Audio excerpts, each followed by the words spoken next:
Salvador, sono io, tuo frate tuo. Forse ci hai sbagliato, non ti aveva telefonato, ma stiamo pensieri. A dove stai quando torni a casa?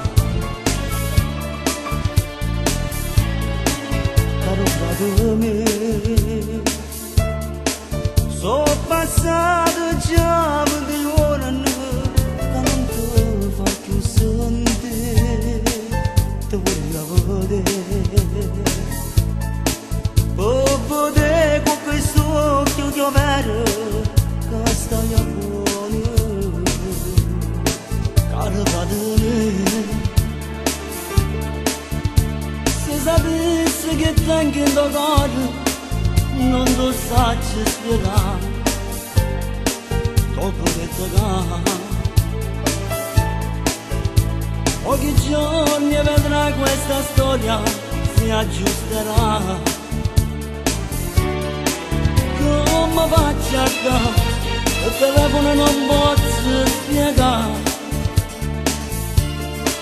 È una storia passata per me, ma pareggia a dovesse papà.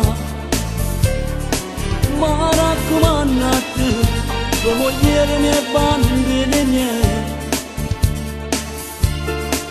fa come se stesse là, abbracciati per me.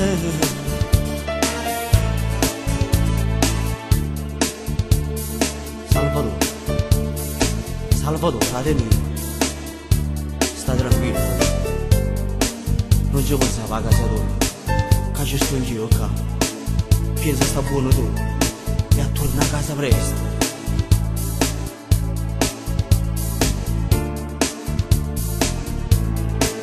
Caro frate mio,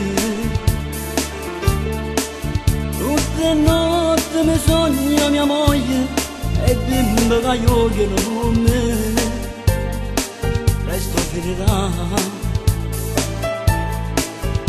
Questa storia torniamo a stare insieme come tanto tempo fa.